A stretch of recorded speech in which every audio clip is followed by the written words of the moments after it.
अहले बैत अत्हार अलैहिस्सलाम की अज़मत पर एक बार फिर दुरूद भेजेगा। मुहम्मद व आले मोहम्मद।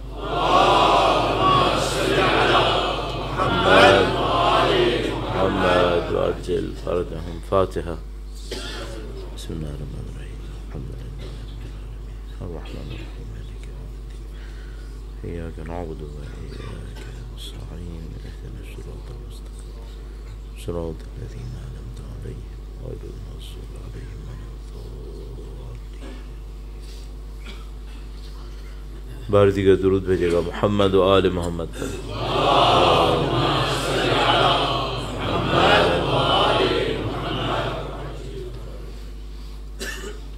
अऊज़ु बिल्लाहि मिनश शैतानिर रजीम।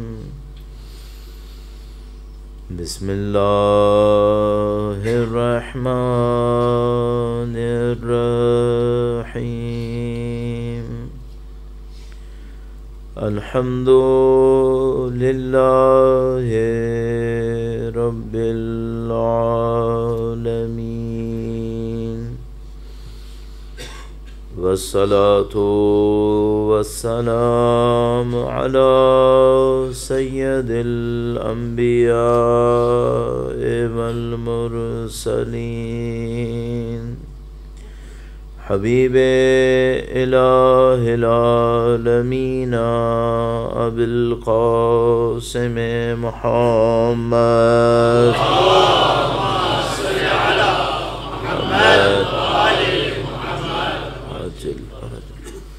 व अला आलिहि तय्यबीन ताहिरीन।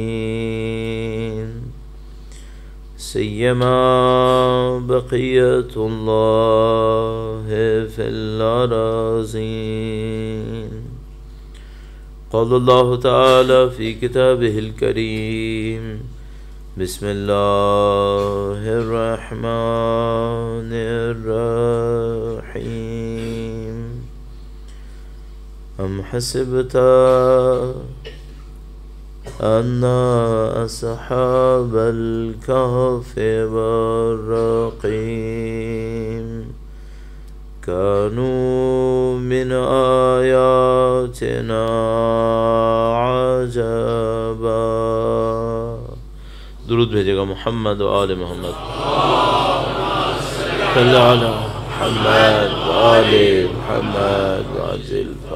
परवरदिगार आलम का इंतहाई लुत्फ़ करम है, इंतहाई खुदा मुताल का एहसान है। उसने हमें और आपको ये दीन, ये मज़हब, अहले बैत अत्हार अलैहिस्सलाम की फ़िक्र, उनकी मोहब्बत नसीब फरमाई है। कई सौ साल आपके और हमारे जैसे लोगों ने, उनके अजदाद ने क़ुरबानियाँ दी हैं ताकि ये फ़िक्र, ये पैगाम हम और आप तक पहुँच सके। हम नस्लों की क़ुरबानियों के एहसानमंद हैं इस पैगाम के लिए और इस सादत के लिए जो अब हमें नसीब हो रही है। खुदा ने चाहा तो इंशाअल्लाह आप जिस पैगाम को लेकर चलेंगे, इंशाअल्लाह खुदा ऐसी नस्लों तक पहुँचाएगा जो वक्त के इमाम की नुसरत करेंगे। इस दुआ के साथ कि इंशाअल्लाह खुदा हमें वक्त के इमाम का ज़हूर का दिन देखना नसीब फरमाए। शब जुम्मा की मुनासबत से खुदा हमारे तमाम मरहुमीन के तमाम गुनाहान सगीरा व कबीरा की मग़फ़िरत फरमाए। बिलख़ास जो अज़ादार पिछले साल थे, इस साल दुनिया में नहीं रहे, उन तमाम को शुहदाए करबला के हमरा महशूर फरमाए। वक्त के इमाम के हुज़ूर अदाए एहतराम के लिए, उनके ज़हूर की ताजील की दुआ के लिए दुरूद भेजें। मुहम्मद व आले मोहम्मद।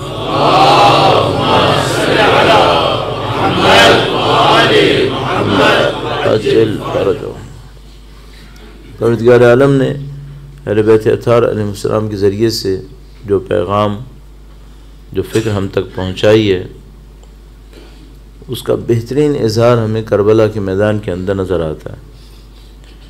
किस तरह ये फ़िक्र इंसानों को तब्दील करती है, किस तरह ये फ़िक्र इंसान को मेराज तक पहुँचाती है। कल हमने इशारतन आपकी खिदमत में अर्ज़ किया था कि हमारी मजालिस का हदफ सिर्फ मजलिस का इनेकाद नहीं होना चाहिए, हमारे और आपके अंदर कोई ना कोई तब्दीली होनी चाहिए। कोई ना कोई इस रास्ते पर आगे बढ़ने का तरीक़ा हमारे सामने वाज़ेह होना चाहिए। इस एतबार से कल जो मौजू अनाउंस हुआ, ऐलान हुआ, उसको दोहराए देता हूँ। हम चाहते हैं कि हम ये सीखें कि जो इमाम हुसैन के साथ थे उनमें क्या ख़ास बात थी। करबला से हम ये सीखना चाहते हैं, और न सिर्फ सीखना चाहते हैं, एक दूसरे को बताना चाहते हैं, बल्कि इस पर अमल करना चाहते हैं, इसको अपनी ज़िंदगी के अंदर लेके आना चाहते हैं। तो ये हमारा बुनियादी हदफ है, और इसके पीछे जो मकसद हमारा हासिल होना है इंशाअल्लाह वो ये है कि हम उस करबला को याद करें और उनकी फ़र्जंद की तशरीफ़ आवरी के लिए अपने आप को तैयार कर सकें। हमारा मकसद सिर्फ इतना नहीं होगा कि हम उनकी ग़ैबत में उनका नाम ले रहे हैं या नहीं ले रहे। हमारा मकसद ये होगा कि हम उनकी ग़ैबत में उनका नाम भी लें, उनके हदफ को लेकर चलें, और इंशाअल्लाह जब उनकी तशरीफ़ आवरी हो तो अपनी ज़िंदगी से जो कुछ उनकी नुसरत कर सकें वो नुसरत कर सकें। शब जुमा है और कल का दिन वक्त के इमाम के नाम से मंसूब है। एक बार फिर उनकी अज़मत पे दुरूद भेजेगा। मोहम्मद व आले मोहम्मद।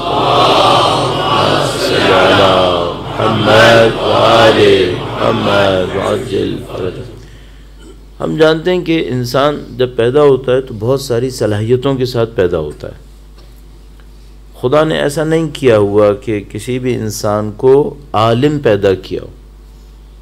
तमाम तर इल्म लेकर, आम इंसानों की बात कर रहा हूँ, तमाम तर इल्म लेकर पैदा हो गए, ऐसा नहीं होगा। जो भी इंसान पैदा होगा वो सलाहियतों के साथ पैदा होगा, उसके अंदर पोटेंशियल्स होंगे। किसी के अंदर मेमोरी कम होगी, किसी के अंदर मेमोरी अच्छी होगी, किसी के अंदर फ़िज़िकल स्ट्रेंथ कम होगी, किसी के अंदर ज़्यादा होगी, लेकिन सब के अंदर पोटेंशियल होगा।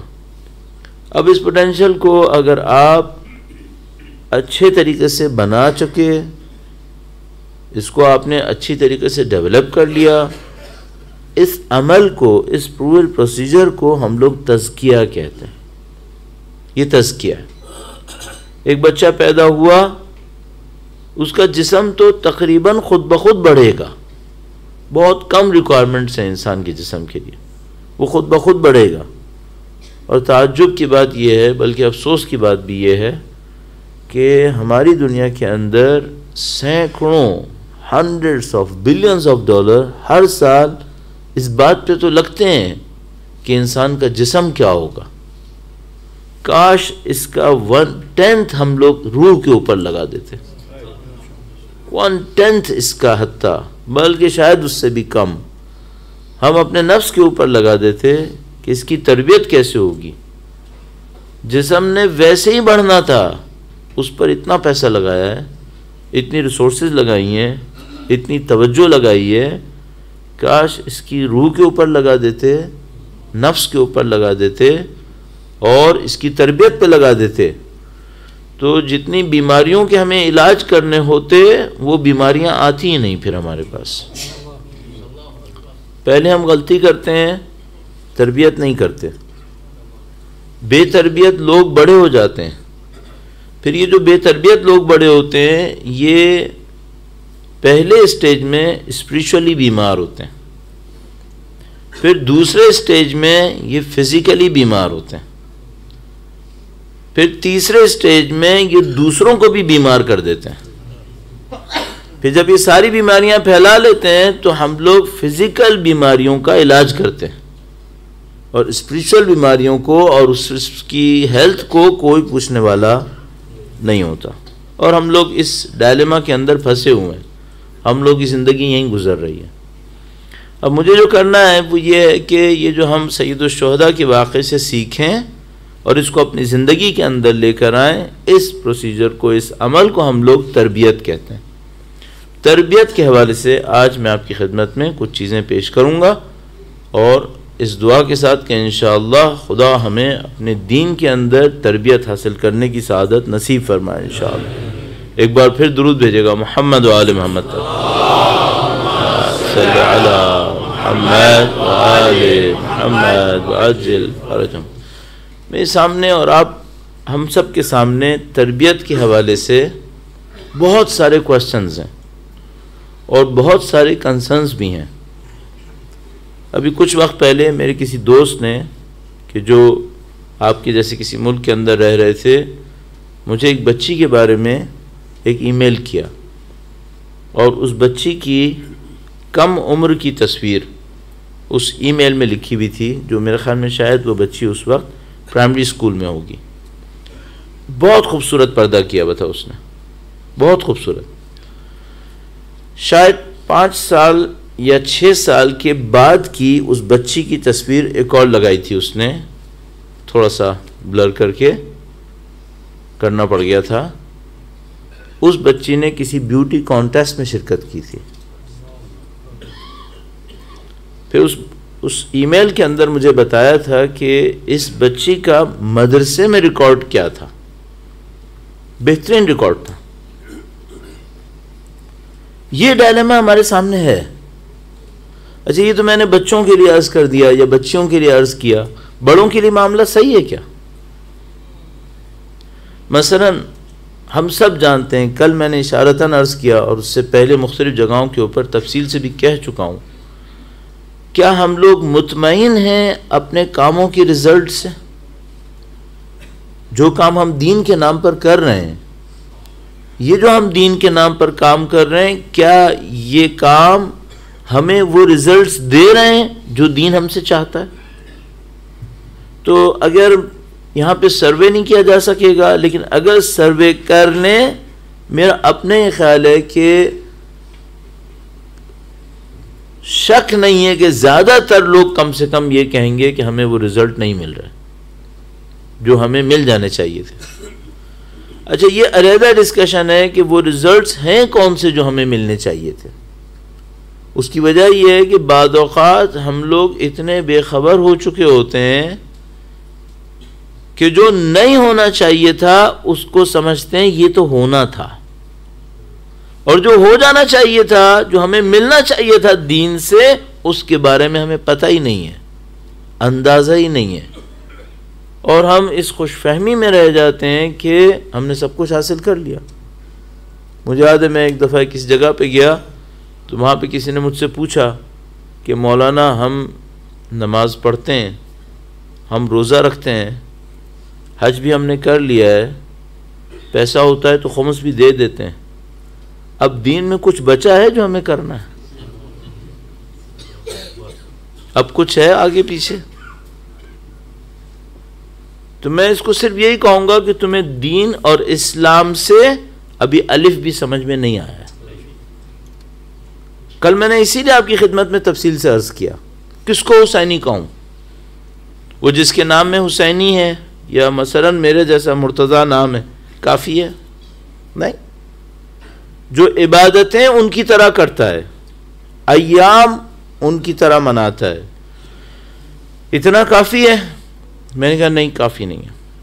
फिर एक और मसला है, उनके साथ साथ चलता है, उनके साथ साथ उठता बैठता है, इतना काफ़ी है? पिछले वाक़े ने हमें बताया ये सब काफ़ी नहीं है, हमें कुछ और भी चाहिए, ये भी चाहिए, कुछ और भी चाहिए। अब मैं आपसे एक और बात पूछूंगा, वो जो कुछ और चाहिए वो क्या है? नंबर 1, सिखाने की जगह कौन सी है? वो कुछ और हम कहाँ सिखा रहे हैं?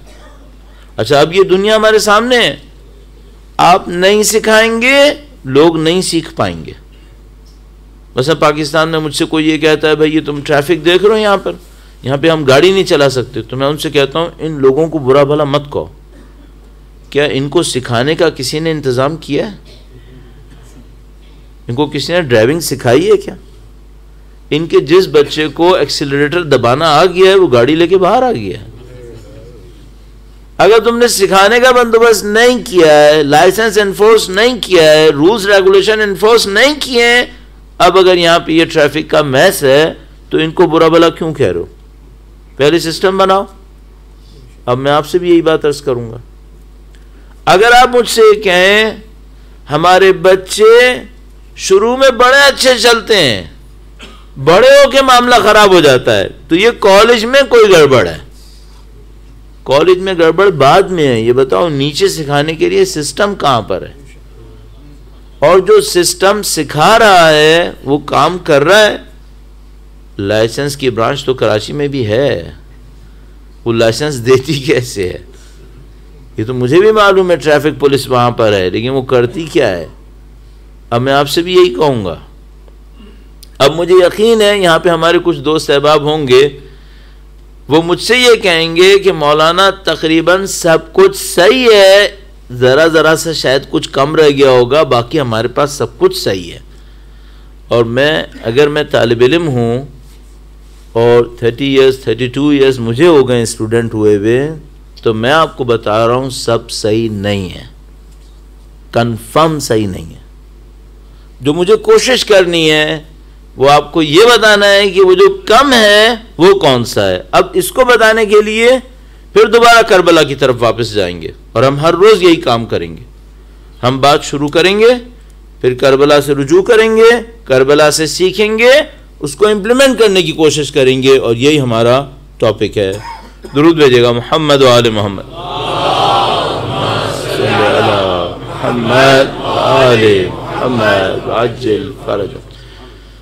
मुझे कोई ये ना बताए कि असहाब सईद शुहदा इबादत गुजार थे, क्योंकि सामने वालों में, उनके मुकाबले वालों में भी इबादत गुजार रहे हैं। कोई मुझे ये ना कहे कि ये लोग अच्छे लोग थे, बेज़ाहिर जिन्होंने साथ नहीं दिया, बेज़ाहिर वो भी बुरे लोग नहीं थे। जाहिर मुझे कोई ये ना कहे कि इमाम का साथ देने वाले सब शिया थे, जिन्होंने साथ नहीं दिया उनमें भी बहुत सारे लोग शिया थे। ये कोई मेयार नहीं बन पाएगा। सबसे पहली बात तो यही हमें सीखनी पड़ेगी। अब इससे आगे बढ़ते हुए थोड़ा सा एनालिसिस में जाते हुए, जब इमाम हुसैन ने अपने काम को शुरू किया तो कम लोगों ने, हमारे पास ये तादाद कंफर्म नहीं है 100% कि करबला में इमाम का साथ देने वाले कितने लोग थे। जो सर कूफा गए वो 72 थे। साथ देने वालों में शायद कुछ ऐसे होंगे जिनके सर कूफा नहीं गए होंगे, तो शायद तादाद 72 से ज़्यादा रही होगी, लेकिन 200 भी नहीं होगी। ये हमें मालूम है कि इसके दरमियान कोई तादाद रही होगी। लिहाजा हम 72 को एक सिंबॉलिक टर्म के तौर पर इस्तेमाल कर रहे होते हैं।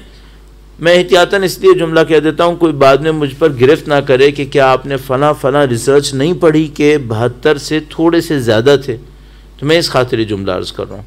अभी हम सिंबॉलिक टर्म्स में 72 रखेंगे। ये जो 72 लोग जिन्होंने सईद शुहदा का साथ दिया, इन्होंने हिस्ट्री के बहुत क्रिटिकल टाइम पर एक राइट डिसीजन लिया है। मेरा सवाल यहां पर यह है, ये सही फैसला कैसे लेते हैं? इन लोगों ने ये सही फैसला कैसे किया? क्यों? अगर मुझे ये समझ में आ जाए कि राइट टाइम पर राइट डिसीजन कैसे लेते हैं, तो फिर मैं अब इस पर एक और पॉइंट ऐड करना चाह रहा हूं। मुझे एक बात समझ में आई है, पिछली दफ़ा जब शायद हाजिर हुआ था तब भी ये बात आपसे कही थी।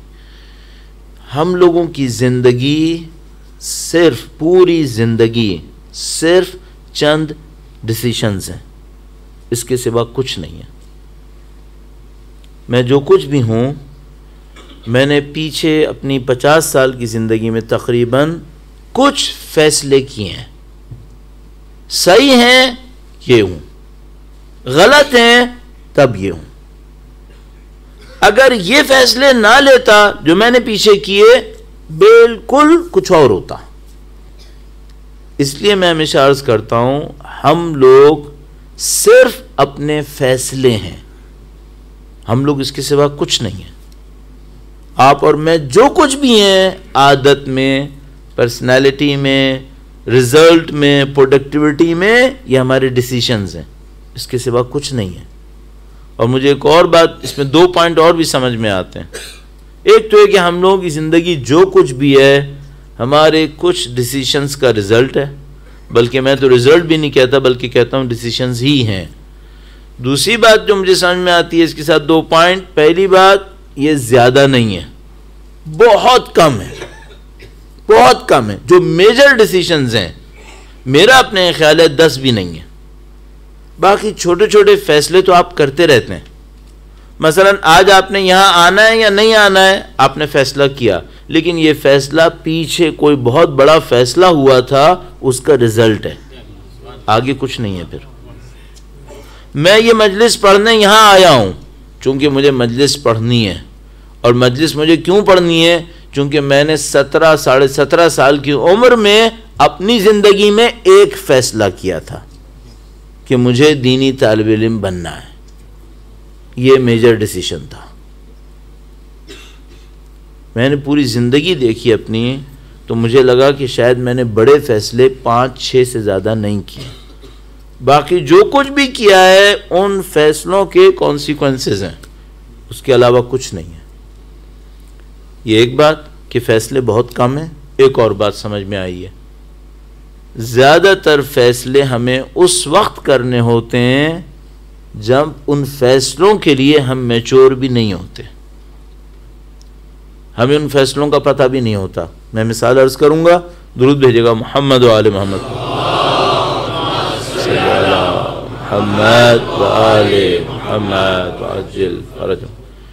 थोड़ा सा, चूँकि कंटेंट्स मैं चाह रहा हूँ डिलीवर करूँ जो थोड़ा सा मुश्किल है, इसलिए स्पीड स्लो कर रहा हूँ।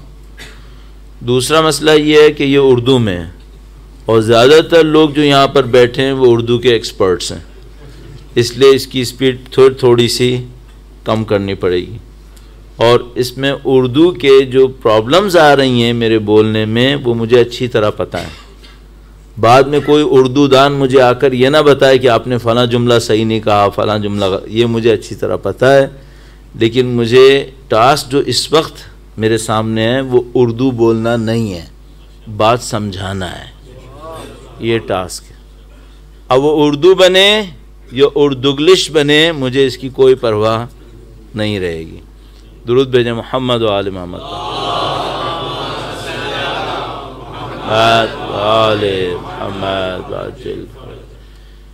आपकी ज़िंदगी फ़ैसलों के सिवा कुछ नहीं है।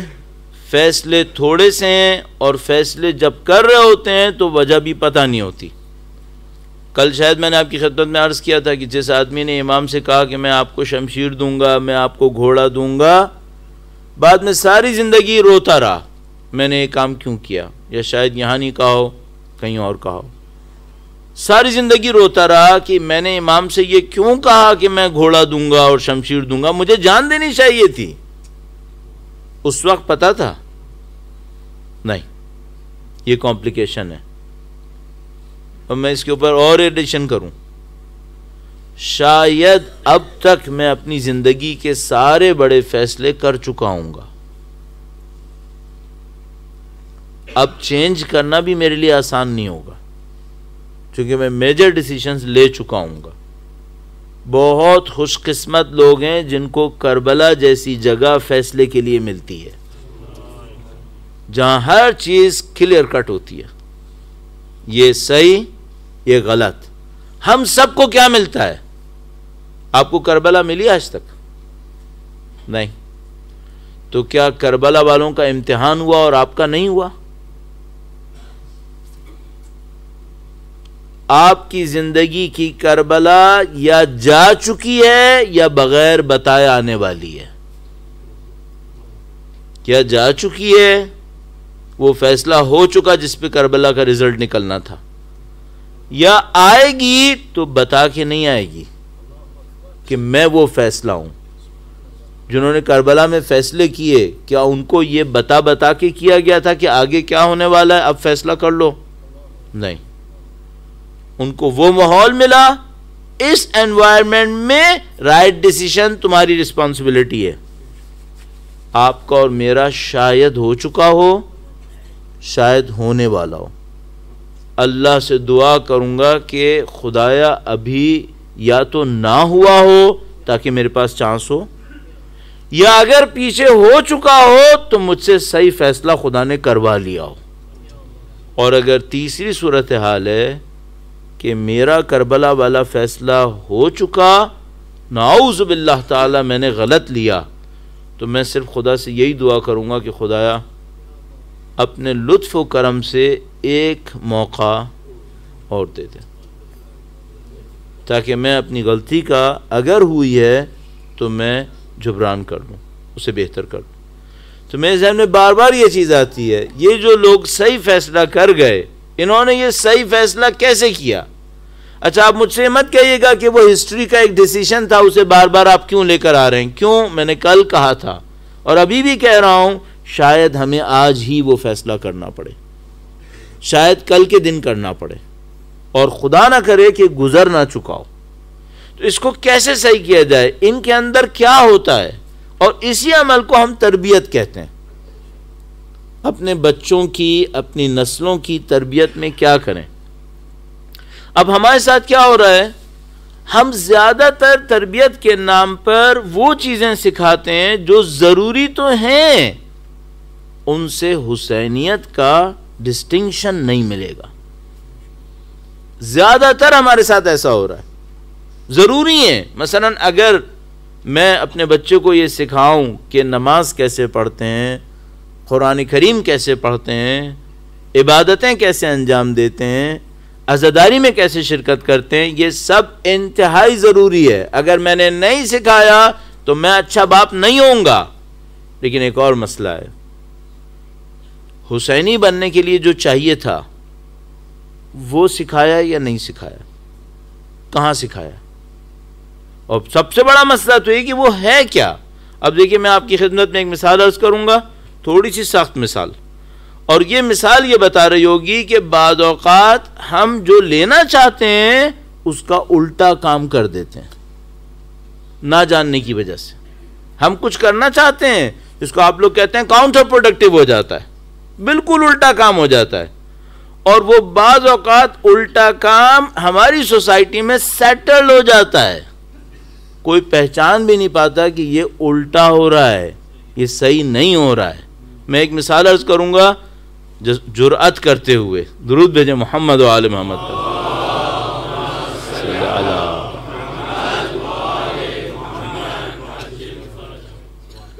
मैंने ऐसा बहुत दफ़ा देखा है, एक दो दफ़ा गलती से बैठा भी हूँ और सुना और पढ़ा तो बहुत है। वो ये कि कुछ प्रोग्राम्स होते हैं, उन प्रोग्राम्स का ऑब्जेक्टिव ये होता है कि जो लोग गरीब हैं उनकी मदद करने के लिए कुछ फंड्स जमा करने। जो गरीब लोग हैं उनकी मदद करने के लिए फंड्स जमा किए जाते हैं। ऑब्जेक्टिव क्या है? ऑब्जेक्टिव ये है कि सोसाइटी में जस्टिस होना चाहिए। अब मैं आपसे कहूँगा, जैसे आप तवज्जो से सुन रहे हैं, एक एक स्टेप सुनते रहिए, फिर रिजल्ट तक पहुँचेंगे। ऑब्जेक्टिव ये है, सोसाइटी में जस्टिस होना चाहिए। ये जो गरीब और अमीर का इतना ढेर सारा फ़र्क है, गरीब को भी कुछ मिलना चाहिए, उसको देने के लिए हम प्रोग्राम करते हैं, और प्रोग्राम के अंदर जिनके पास है उनसे कहते हैं कि प्लीज़ कम फॉरवर्ड और इन गरीबों की मदद करें। सही है, प्रोग्राम किया, लोगों से कहा कि आप आइए और गरीबों की मदद करें। उसके बाद एक अगला काम भी होता है, वो ये होता है, बहुत दफ़ा होता है, वो ये कि हम अनाउंस करते हैं कि जो 5,000 देगा उसका नाम लाउड स्पीकर पे बोला जाएगा। ठीक है, सही है। अच्छा, फ़र्ज़ कर लेते हैं कि स्टेज भी बना हुआ है, और जो 50,000 देगा उसको स्टेज पे भी बुलाया जाएगा शुक्रिया कहने के लिए, और जो 100,000 देगा उसको 1 मिनट के लिए माइक भी दिया जाएगा। सही है। अच्छा, अभी मुझसे कोई ये कहे कि हाँ ठीक है हम समझ गए, तुम ये कह रहे हो कि इसमें रियाकारी है। मैं सिर्फ ये नहीं कहना चाह रहा, अगर इस काम में सिर्फ रियाकारी होती कि एक आदमी ने 5,000 दिया, हमने नाम लिया, हम उनके बहुत शुक्रगुजार हैं, उन्होंने 5,000 रुपये यहाँ पे शामिल किए, मसलन जो कुछ भी, किसी ने 50,000 कहा, उसको कहा आप स्टेज पर आइए, अपना पैसे दीजिए, आपको हम एक फूल भी देंगे। जिसने 100,000 दिया उसको हमने बुलाया, उससे कहा अब आप 1 मिनट के लिए माइक आपके पास है, आप बोल लें। एक तो प्रॉब्लम यह है कि इसमें रियाकारी है, सिर्फ ये नहीं है। अगर सिर्फ इतनी होती है ना तो मैं कहता ये अपने अमल के साथ कहीं और चला जाए, मुझे इससे क्या जाए, कहीं और जाए। इसने खुद इख्तियार किया है, इसने खुद ऑप्शन में ये लिया है कि इसका अमल मेरी दानिश में ज़ाया हो जाए, खुद लिया है, जाए ज़ाया करे, मैं क्यों इस पर प्रोटेस्ट करूं। इसका प्रॉब्लम सिर्फ इतना नहीं है, प्रॉब्लम में एक डेप्थ भी है। वो क्या है?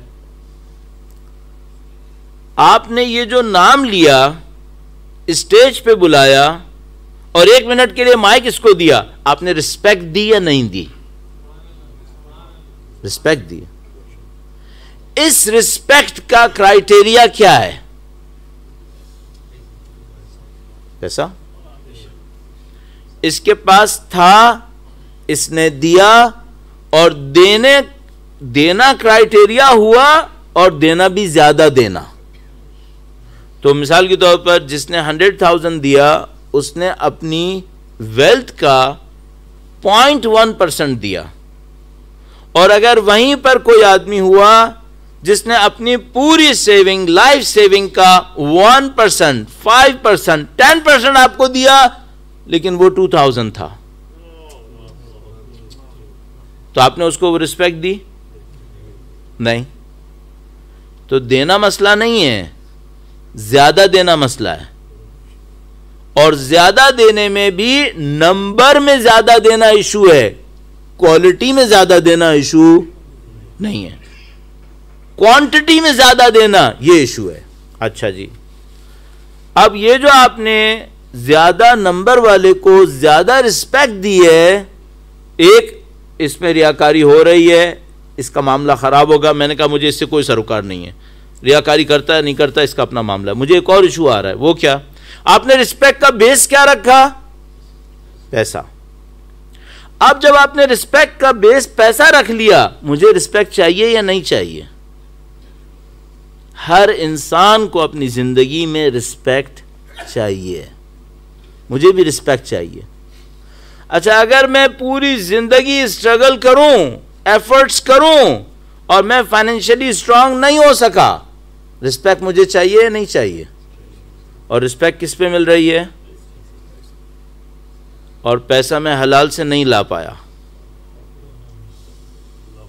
अब मैं कहां से लाऊंगा?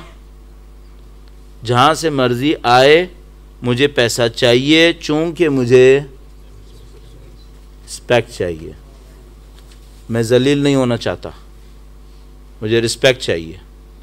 अगर मुझे रिस्पेक्ट चाहिए, सोसाइटी मुझको डिक्टेट कर रही है, even religious segment of society, कि बेटा दीन काफी नहीं है, पैसा चाहिए। अब मैंने पैसे के लिए आगे जाना है, सही से मिले तो पैसा लाऊंगा, नहीं मिला तो गलत से लाऊंगा। और ये जो मुझे प्रोवोक किया है और मुझे इंस्पायर किया है कि मैं गलत तरीके से पैसा लाऊं, ये किसने किया है? जिसने प्रोग्राम अरेंज किया था, इसका पैटर्न बनाया था और इसने पार्टिसिपेट किया था, उसने मुझे इंस्पायर किया था। अच्छा, अब कहानी यहां खत्म नहीं हो रही है, कहानी आगे चलेगी। अब मैं उठा, मैंने कहा मुझे गलत तरीके से भी पैसा लाना है। जब मैं गलत तरीके से पैसा लाने के लिए आगे जाऊंगा तो जुल्म करूंगा या नहीं करूंगा? करूंगा। पॉवर्टी बढ़ेगी या कम होगी?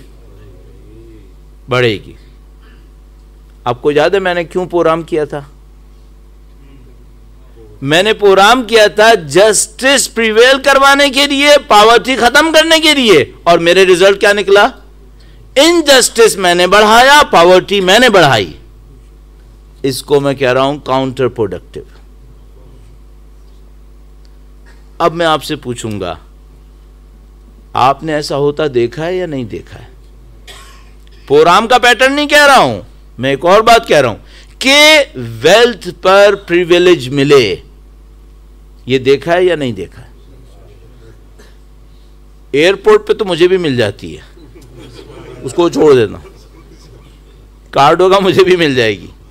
दीन के अंदर दीन के अंदर, रिलीजियस इंस्टीट्यूशंस के अंदर, रिलीजियस गैदरिंग्स के अंदर आया वेल्थ के नाम पर रिस्पेक्ट मिलता आपने देखा है या नहीं देखा है?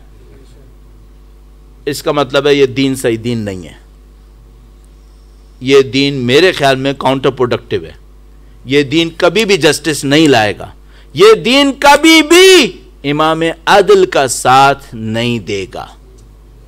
उस इमाम का साथ नहीं देगा जो आएगा वह यमलउल अर्ज़ क़िस्तन व अदला कमा मुलअत ज़ुल्मन व जाऊरा। दुरूद भेजेगा मोहम्मद व आले मोहम्मद।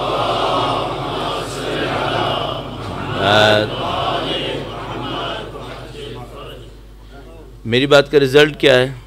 मेरी बात का रिजल्ट यह है कि सम अप करता हूँ, हमने रिस्पेक्ट दी वेल्थ के नाम पर रिलीजन के अंदर। एयरपोर्ट की बात नहीं कर रहा हूँ, वो भी गलत कर रहा है। अभी मैं अंदर की बात कर रहा हूँ। रिलीजन के नाम पे रिस्पेक्ट दी, वेल्थ को रिस्पेक्ट दे दी। वेल्थ के लिए मुझे इंस्पायर किया, मुझे दौलत के लिए इंस्पायर कर दिया, नेगेटिव सेंस में प्रोवोक कर दिया। मैं गया, मैंने इनजस्टिस किया, मैंने पॉवर्टी और बढ़ाई। एक और मसला भी है, अभी भी मामला ख़त्म नहीं हुआ। सिर्फ मैं इंस्पायर हुआ हूं या बाकी लोग भी हुए? बाकी भी हुए। जिसको सही तरीके से मिल गया उसको दौलत मिल गई, उसने रिस्पेक्ट ले ली, वो बड़ा खुश हो गया। जिसको दौलत नहीं मिली सही तरीके से, उसने गलत तरीके से ली और लेकर खुश हो गया। और जिसको सही भी नहीं मिली और गलत भी नहीं मिली, वो सोसाइटी के लिए बाज़ औक़ात मर्डरर बनेगा। वो सोसाइटी को इनसिक्योर करने में एक एलिमेंट बनेगा। और ये जो सोसाइटी की इनसिक्योरिटी है, ये किसने बनाई है? ये उसने बनाई है जो खड़ा हुआ था जस्टिस फैलाने के लिए, पॉवर्टी का मुकाबला कर। ये गुर्बत खत्म करने आया था, कातिल बना के वापस चला गया। ये क्यों ऐसा होता है? बहुत सादा सी बात है। अगर मैंने अपने दीन को अच्छी तरह पढ़ा होता, मैं अपने दीन के अंदर डेप्थ रखता होता, तो मुझे रसूल खुदा का एक जुमला पता होता। अल्लाह के रसूल ने कहा, दुरूद भेजेगा मोहम्मद वाले मोहम्मद वाजिल फर्द। अल्लाह के रसूल ने कहा, अगर कोई शख्स ये चाहे कि उसके कपड़े की वजह से उसकी रिस्पेक्ट हो, सिंबॉलिक है, ये भी ड्रेस की वजह से उसकी रिस्पेक्ट हो, ये सिंबॉलिक है। कोई बहुत हम्बल आदमी आएगा, वो मुमकिन है बहुत सस्ता सा कपड़ा पहना हुआ, लेकिन गाड़ी की वजह से रिस्पेक्ट लेना चाह रहा हूं, घर की वजह से रिस्पेक्ट लेना चाह रहा हूं, अपने फाइनेंशियल स्टेटस की वजह से रिस्पेक्ट लेना चाह रहा हूं। अल्लाह के रसूल कहना चाह रहे हैं जो दौलत की वजह से रिस्पेक्ट ले। कपड़े को उन्होंने सिंबॉलिक कहा। जो ये चाहे कि अपने कपड़े की वजह से उसको रिस्पेक्ट मिले, अल्लाह के रसूल फरमाते हैं उसको कपड़े के साथ जहन्नम में डाला जाएगा। क्यों? इतना बड़ा गुनाह कर दिया इसने तो शायद सारी नमाजें भी पढ़ी होंगी, इसने पता नहीं कितने कुरान करीम पढ़े होंगे।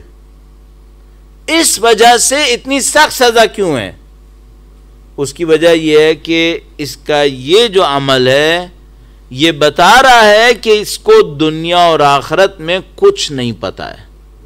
मैं कभी मौका मिला तो आपकी खिदमत में और डेप्थ में जाता जो नहीं मिल पाएगा, ये बताने के लिए कि अगर कोई ये करे तो ये इस बात की निशानी होती है कि ये आखिरत का मुनकिर है, आखिरत का मुनकिर है। अगर किसी का ट्रू बिलीफ आखिरत पर होगा, वो कभी ये काम नहीं करेगा, कभी ये नहीं करेगा। इसको सजा इस बात की मिल रही है, फरमाया इसको जहन्नम में डाला जाएगा। अच्छा, अब मैं आपसे एक और बात पूछने जाऊंगा, दोबारा वापस आता हूं डिस्कशन के ऊपर जो हमारा था। ये हुसैनियत हमें कैसे सीखने को मिलेगी? ये कि मेरी जिंदगी में वो सारी चीजें आ जाएं जिससे मैं सही फैसले करूं, गलत फैसले ना करूं। एक पॉइंट निकालना चाह रहा हूँ, सबसे इम्पॉर्टेंट काम यह है आप अपनी ज़िंदगी के अंदर अपने रिलीजन की इस डेप्थ तक पहुँचने की कोशिश करें। सादा आप में और आप बैठ जाएं, चंद काम करें और खुश हो जाएं कि हम वो पूछने वाले की तरह कि हमने ये कर लिया, अब दीन में कुछ बचा है। ये हमारी गलती है। हम अपने दीन की डेप्थ तक जाएं, इसकी डेप्थ होगी जो हमें इस मुश्किल से निजात दिला सकेगी। अब मैं बहुत जल्दी से, टाइम बहुत कम है, इस बात को दोबारा बताने की कोशिश करता हूँ कि एक और तरीके से कि हम सही फैसले कब कर सकेंगे और ये इस टाइप की गलतियाँ जो हमारी सोसाइटी में कॉमनली हो रही हैं, इन गलतियों से कैसे निपटा जाएगा। दुरूद भेजेगा मोहम्मद व आले मोहम्मद पर।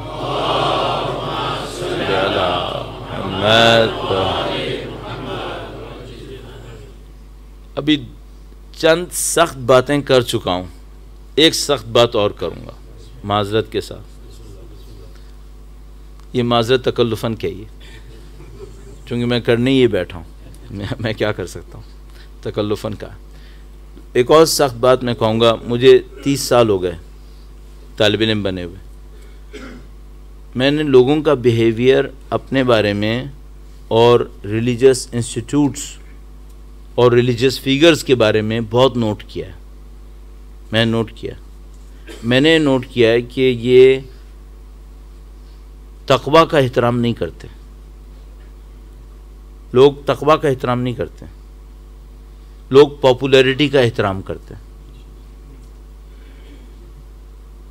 लोग शोहरत का एहतराम करते हैं। हमारे केस में इसका एहतराम नहीं करते, मैं कौन हूँ, बंदे खुदा हूँ या नहीं हूँ, इसका नहीं करते।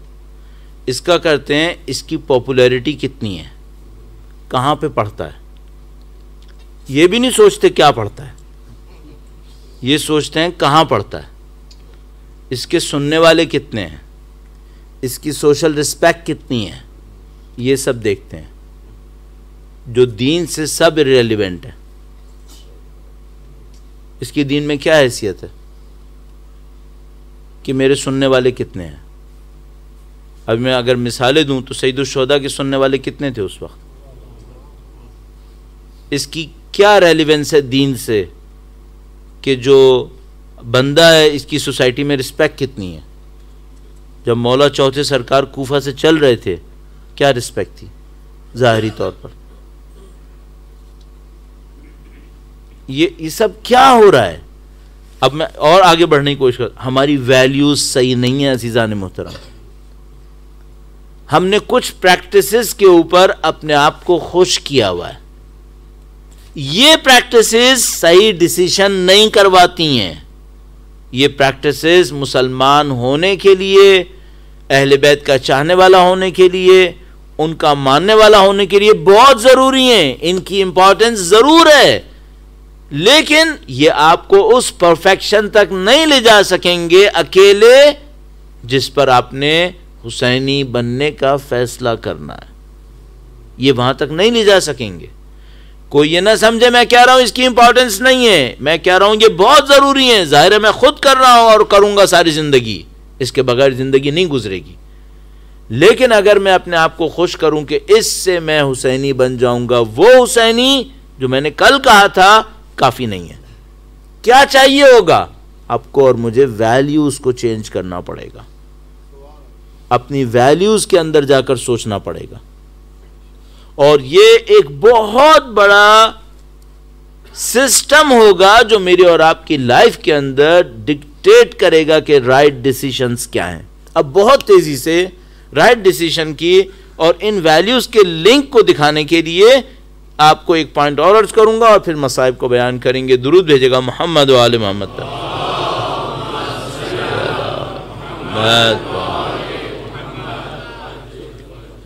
एक बार फिर दुरूद भेजेगा मोहम्मद व आले मोहम्मद।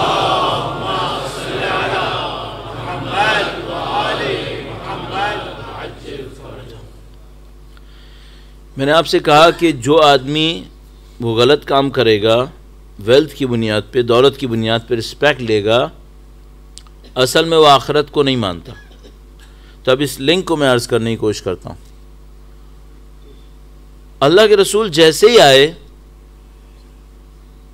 पहले साल उन्होंने सबको, मुसलमान होते ही सबको नमाज सिखाई और कहा नमाज पढ़ो। ये हुआ था? नहीं हुआ था। नमाज हिजरत के बाद आई थी। क्या मैं कह रहा हूं नमाज की इंपॉर्टेंस नहीं है? भूल के भी नहीं सोचेगा कि ये कह रहा हूं, नहीं, एक और बात कह रहा हूं। रोजा हिजरत के बाद वाजिब हुआ था। कुरान का मेजर सेक्शन हिजरत के बाद आया था। अल्लाह के रसूल नबी होने का ऐलान करने के बाद 13 साल तक लोगों को क्या सिखाते थे? वो क्या सिखा रहे थे? भाई नमाज वाजिब हुई नहीं थी, रोजा वाजिब हुआ नहीं था, हज तो वही मक्का में रह रहे थे, कुरान करीम भी थोड़ा सा नाजिल हुआ था। हम तो अपने स्कूल्स में यही सिखाते हैं। अल्लाह के रसूल 13 साल तक क्या सिखा रहे थे?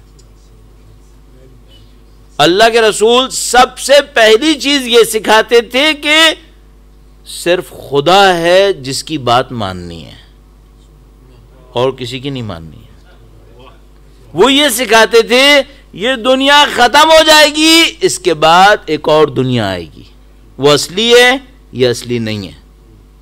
रसूल अल्लाह ये सिखाते थे। आपको याद होगा सूरह यासीन के आखिर के अंदर उस काफिर का वाकया लिखा हुआ है कि वो हड्डियों को उसने अपनी मुट्ठी के ऊपर जमा किया, उसको फूंक मार के उड़ा दिया।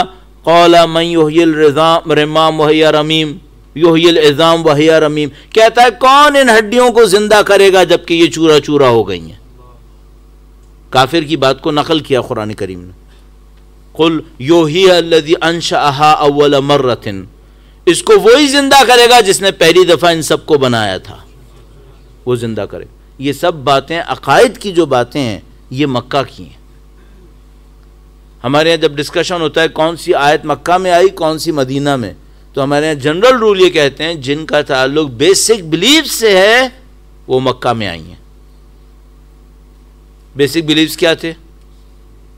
यही कि अल्लाह एक है, नबी रसूल हैं, अमीरुल मोमिनीन के ऐलान हुए थे, उसके बाद क़यामत का जिक्र था, यही सब कुछ। ये जो सारे बिलीफ्स होते हैं इनकी बेस पर कुछ वैल्यूज बनती हैं।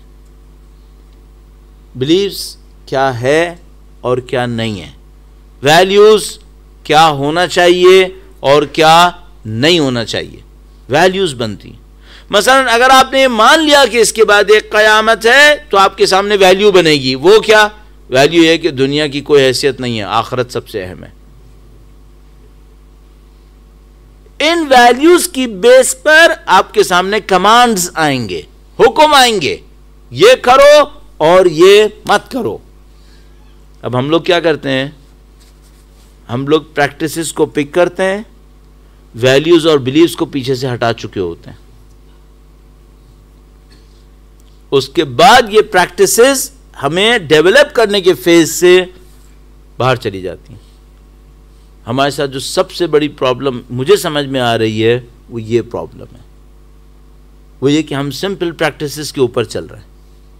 इन सिंपल प्रैक्टिसेस के पीछे कुछ वैल्यूज हैं, उन वैल्यूज के पीछे कुछ बिलीव्स हैं, उनके तक हमारी पहुंचने की ताकत नहीं हो रही। इसके बाद क्या हो रहा है? अब वही प्रैक्टिसेस ऐसे लोग कर रहे हैं जो वैल्यूज में 100% अपोजिशन में है। वैल्यूज ये कह रही थी दुनिया की कोई हैसियत नहीं है, आखिरत को देखो। दुनिया की कोई हैसियत नहीं का मतलब ये नहीं सब उठ के जंगलों में चले जाओ, मतलब सबके सामने वाज़ेह है दुनिया को प्रायोरिटी नहीं मिलेगी अगर टकराव हो रहा है, पहले आखिरत है फिर दुनिया है। लेकिन जब मैं और आप प्रैक्टिस में आते हैं तो वो प्रैक्टिस कर रहे होते हैं जिसका बिलीफ नाउजुबिल्लाह इस पर है कि आखिरत है ही नहीं, जो कुछ है यही है। ये हमारी प्रॉब्लम है। अब मैं आपके सामने बिल्कुल एंड पे ले जाते हुए, आपको उमर साद का वाक़या याद है? क्या उमर साद नहीं जानता कि एक आखिरत है? जानता है। क्या ये नहीं जानता कि अल्लाह के रसूल ने एक पैगाम दिया है, अल्लाह के रसूल का नवासा है, ये हक पे बुला रहा है, बाकी लोग बातिल, सब कुछ जानता है। प्रैक्टिस क्या है? प्रैक्टिस ये है कि उसने कहा कि जो मैं आखिरत की बातें कर रहा हूँ इसको मैं सेटल कर लूँगा, अभी तो दुनिया ले लूँ ना।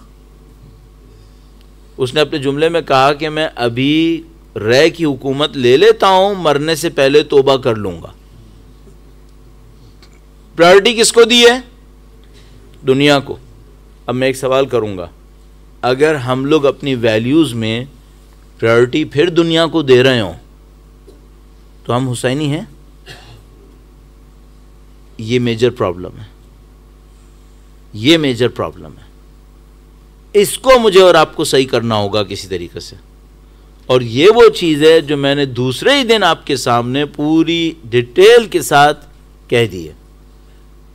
और मैं आपकी खिदमत में एक और बात भी गारंटी से कह दूं, अगर किसी शख्स ने अपनी तरबियत में वैल्यूज़ के लेवल पर काम नहीं किया, सिर्फ प्रैक्टिसेस पे काम किया, मैं गारंटी से कह रहा हूं वो दीन तक नहीं पहुंचेगा, वो दीन में कहीं और चला जाएगा, वो दीन के रिजल्ट्स को कभी भी हासिल नहीं कर पाएगा। अब जो सैयदुश्शुहदा की फ़िक्र है, ये हमारे साथ क्या करती है?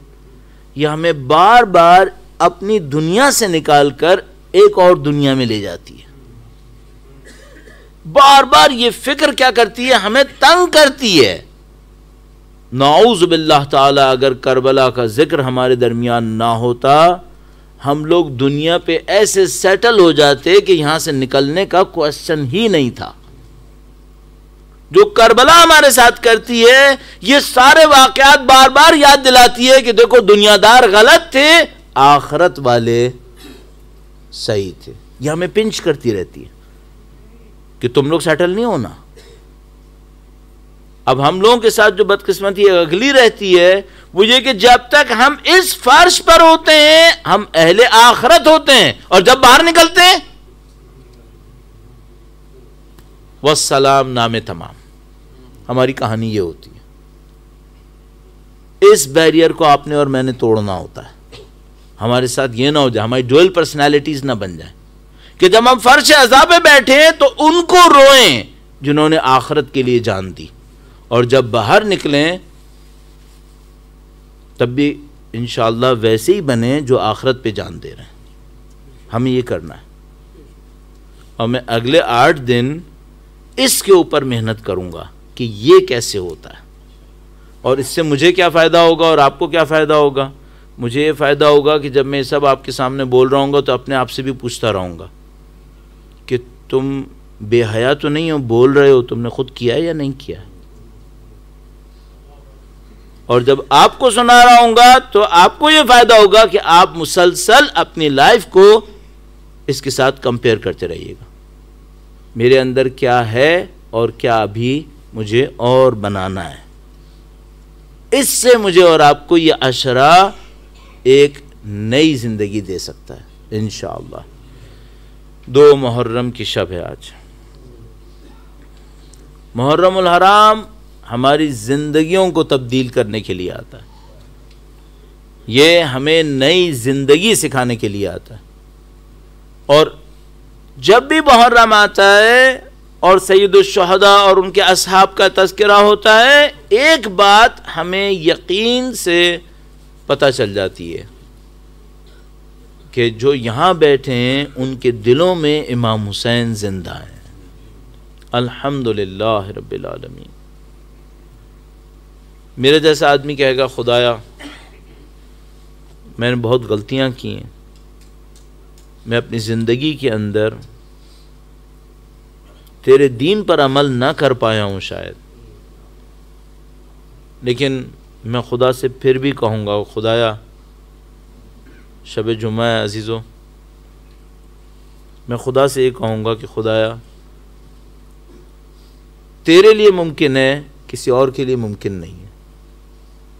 सीने को चीर कर देख यहाँ सैयदा का एहतराम है या नहीं है। सीने को चीर कर देख। खुदा मैं गुनाहगार हूँ, मैंने तेरे दीन में मासियत की होगी, लेकिन ऐ खुदाया दूसरे नहीं कर सकते हैं, तू कर सकता है। तू जाकर मेरे दिल की गहराइयों में देख, आया मैं इमाम हुसैन का चाहने वाला हूँ या मैं इमाम हुसैन का चाहने वाला नहीं। मैं खुदा से यही कह सकता हूँ। अज़ीज़ान मोहतरम, शब जुमा है, माह मुहर्रमुल हराम है। शब जुमा के लिए हमारे पास अजीब रिवायात मौजूद हैं। हमारे पास रिवायत में मौजूद है कि तमाम अम्बिया, औलिया, औसिया की अरवाह इमाम हुसैन के रोज़े मुबारक पे जमा होती है। हर शब जुमा अम्बिया और औलिया और औसिया अपनी अरवाह के साथ करबला की ज़मीन के ऊपर आते हैं। और अज़ीज़ों, मैं बहुत तेज़ी से अर्ज़ करूँगा, वक्त ख़त्म हो चुका है। वो एक रिवायत में मौजूद है कि बीबी सैयदा ताहिरा भी इमाम हुसैन के रोज़े पर तशरीफ़ लाती। आज ही रिवायत देख रहा था और रिवायत में लिखा था कि जब सैयदा गिरिया करती हैं तो ज़मीन और आसमान पर वो आलम आता है कि दुनिया के तमाम मलक, तमाम फरिश्ते बीबी के गिरिया में शिरकत कर रहे होते हैं। ए खुदाया, हम अहले दुनिया हैं, हमें नज़र नहीं आता ये सब कुछ, लेकिन मुझे नहीं मालूम इस वक्त दुनिया के ऊपर क्या कैफियत तारी होगी। अज़ीज़ो, दो रिवायात मसाइब की सिर्फ आपकी खिदमत में अर्ज़ करूँगा। एक वो लम्हा है जब इमाम हुसैन मदीने से बाहर निकल रहे थे। सैयदुश्शुहदा जब मदीने के अंदर रह रहे थे तो लोग दूर दूर से आते थे, मदीने की गलियों में खड़े हो जाया करते थे, और इमाम हुसैन जा रहे होते थे तो लोग इमाम हुसैन की ज़ियारत किया करते थे। और लोग एक दूसरे से कहते थे कि हमने नबी को तो नहीं देखा, लेकिन हमने हुसैन को देखा। और एक इमाम हुसैन के ख़ानदान में ऐसी अजीम शान शख्सियत थी जिसको देखने के लिए लोग खास कर ज़्यादा आया करते थे, और जब उसको देखा करते थे तो वो कहते थे कि आज ऐसा लगा जैसे नबी को दोबारा देख लिया है। हज़रत अली अकबर का रुख अंदर। एक मौका आया जब सैयदुश्शुहदा ने मदीने से जाने का इरादा किया, और जब मदीने से जाने लगे तो वो कोहराम बपा हुआ कि बीबी उम्मे सलमा रिवायत करती हैं, मदीने के अंदर लोग ऐसे रोए जैसे रसूल अल्लाह की वफ़ात पर रोए थे। सारा मदीना जमा हुआ। मैं सिर्फ एक रिवायत अर्ज़ करना चाह रहा हूँ। एक मौका आया जब इमाम हुसैन अपने नाना, अपने भाई और अपनी माँ से अलविदा करने के लिए रोज़ों के सामने खड़े हुए। रिवायत बयान करती है कि नवासे रसूल अपने नाना की कब्र की तरफ गए, मजबूत कदम उठाते हुए गए। एक एक कदम मजबूत तरीके से उठाया, अल्लाह के रसूल के रोज़े की ज़ियारत की और वापस आ गए। उसके बाद अपने भाई की कब्र की तरफ गए और उसी तरीके से मजबूत अंदाज में शख्सियत को मजबूती के साथ ज़ाहिर करते हुए इमाम हसन मुश्तबा की कब्र की तरफ गए और वापस आए। और रावी इस तरह बयान करते हैं कि जब बीबी सैयदा की कब्र की तरफ जाने लगे तो तेज़ी से बढ़ते हुए कब्र की तरफ गए। तो बयान करने वाला कहता है, हमें यूं लगा जैसे बच्चा माँ की गोद में चला जाता। इमाम हुसैन ऐसे बीबी सैयदा की तरफ गए। और मैं कहूँगा कि ऐ मेरे मौला, आपने अपनी माँ से अलविदा किया, आपने क़ब्र मुताहर की ज़ियारत भी की, लेकिन मैं यकीन से कह रहा हूँ कि माँ ने कभी अलविदा नहीं किया होगा। शब आशूर में वो मसाइब दोबारा पढ़े जाएंगे, लेकिन इशारतन अर्ज़ करता चलूँ कि एक मौका आया जब करबला के मैदान में किसी बीबी के रोने की आवाज़ आई, और रावी ने पूछा कि मौला ये करबला के मैदान में किस बीबी के रोने की आवाज़ आ रही है? और मौला ने पलट कर कहा कि तूने नहीं पहचाना, ये मेरी माँ फातिमा ज़हरा। अजीज़ो, 2 मुहर्रम की शब है। 2 मुहर्रम को नवासे रसूल करबला के मैदान पर पहुँचे हैं। बहुत मुख्तसर करते हुए सैयदुश्शुहदा मैदान करबला पर पहुँचे और पहुँचने के बाद एक मौके के ऊपर लोगों से पूछा कि ऐ लोगों, इस जगह का नाम क्या है? लोगों ने कहा कि मौला, इस जगह का नाम अक्र है। फरमाया और कोई नाम है? लोगों ने कहा कि इस जगह का नाम नैनवा भी है। फिर किसी और से पूछा तो किसी ने कहा मौला, इस जगह को करबला भी कहते हैं। बस मौला ने वो जुमला इरशाद फरमाया, हाजा मकाम खरबिन व बला, ये कर्ब और बला का मकाम है। हा हुना मनाखो रिकाबिना, फरमाया यहीं पर हमारे सवार उतारे जाएंगे। मकाम रहालना, यहीं पर हमारे खेमे लगेंगे। उसके बाद फरमाया मख्तलो रिजालना, यहाँ हमारे मर्द शहीद कर दिए जाएंगे। व मसफको दिमाएना, और यहाँ पर हमारा खून बहाया जाएगा। रवायत के मुताबिक बीबी उम्मे कुलसूम ने सैयदुश्शुहदा को कहलवाया, कहा भैया जब से आप यहाँ पर तशरीफ़ लाए हैं इस जगह के बारे में एक कैफियत है, यहाँ पे दिल घबराता है। सैयदुश्शुहदा ने फरमाया कि मैं अपने बाबा के साथ जंग सिफ़ीन की वापसी पर इस जगह पे पहुँचा था। रिवायत फरमाई, कहा इमाम हसन मेरे भाई थोड़ी देर के लिए सो गए और अमीरुल मोमिनीन साथ थे। अमीरुल मोमिनीन इस्तराहत करते हैं। एक दफ़ा अचानक आँख खुलती है, फरमाते हैं इन्ना लिल्लाह व इन्ना इलैहि राजिऊन। पूछने वाला पूछता है कि मौला आपने कलमे इस्तिरजा क्यों पढ़ा? मेरे मौला ने सिर्फ एक जुमला फरमाया मैंने देखा है कि ये करबला की ज़मीन जैसे खून का दरिया है और मेरा हुसैन इसके अंदर डूब रहा है और कोई उसकी मदद करने वाला नहीं है। सैयदुश्शुहदा करबला में पहुंचे, बनी असद से कहा कि बनी असद ये ज़मीन हम तुमसे ख़रीद रहे हैं, हम तुमको इतना पैसा देंगे, सिर्फ 3 काम कर देना बनी असद हमारे लिए। पहला काम, जब हमारे लाशें पड़े हों तो लाशें दफना देना।